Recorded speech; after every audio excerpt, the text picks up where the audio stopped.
أسأل حياته أوفر الحظ والنصيب، فحمد الله مآثره وسلم الله جوارحه، قسم الله له من كل شيء ومن كل علم وعمل نصيبا وافرا. فضيلة الشيخ المحترم والصديق والحبيب والعزيز على قلبي الأستاذ المحترم والمحدث المبجل محمد رضوان، أسأل الله عز وجل أن يرضى عنه، وقد زارني في الجزائر وشرفني مرتين وتحاببنا في الله، وقد كان هو السبب في جمعنا هذا. فضيلة الأساتذة الأجلاء الفضلاء أساتذة اللغة العربية، أبناء الشيخ الفضلاء والعلماء والطلاب الأعزاء، سلام من القلب إلى قلوبكم وإلى أرواحكم، سلام ملؤه العطر وملؤه الود وملؤه الحب، وقد اجتمعنا على محبة الله تبارك وتعالى. ونفتتح بعد إذن الشيخ بالقرآن الكريم، ثم بالدرس المبرمج في صحيح الإمام البخاري، أصح كتاب بعد كتاب الله تعالى.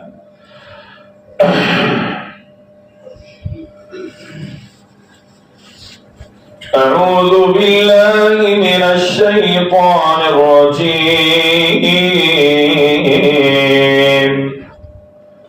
بسم الله الرحمن الرحيم.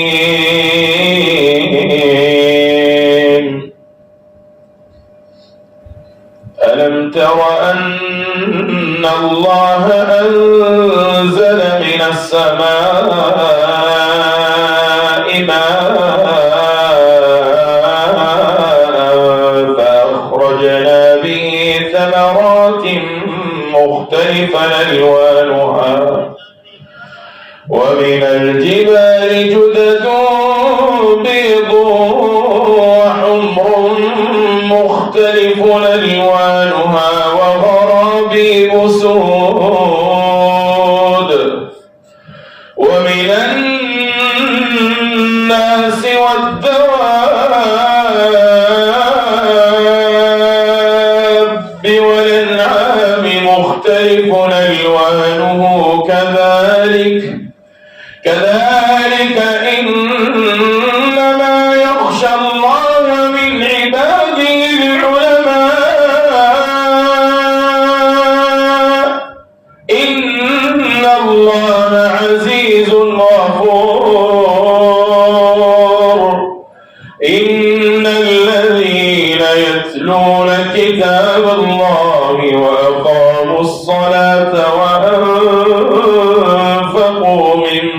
مما رزقناهم سرا وعلانية يرجون تجارة لن تبور ليوفيهم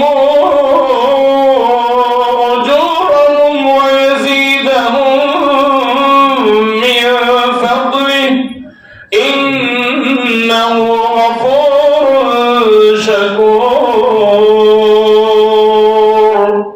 والذي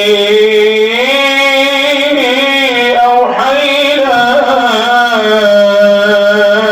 إليك من الكتاب هو الحق مصدقا لما بين يديه إن الله بعباده لخبير بصير. ثم أورثنا الكتاب الذين اصطفينا من عبادنا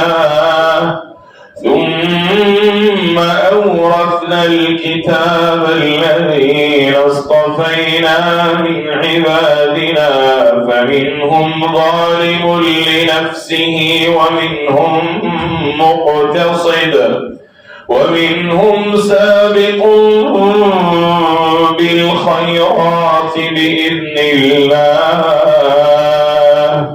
ذلك هو الفضل الكبير. جنات جنات عدن يدخلونها يحلون فيها من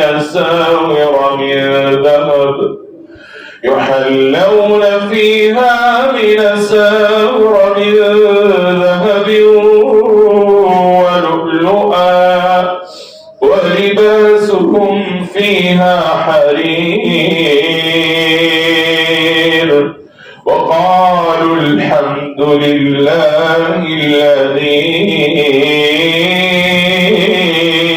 أذهب عنا الحزن الحمد لله الذي أذهب عنا الحزن إن ربنا لغفور شكور الذي أحلنا دار المقامة من فضله لا يمسنا فيها نصب ولا يمسنا فيها لغوب صدق الله العظيم.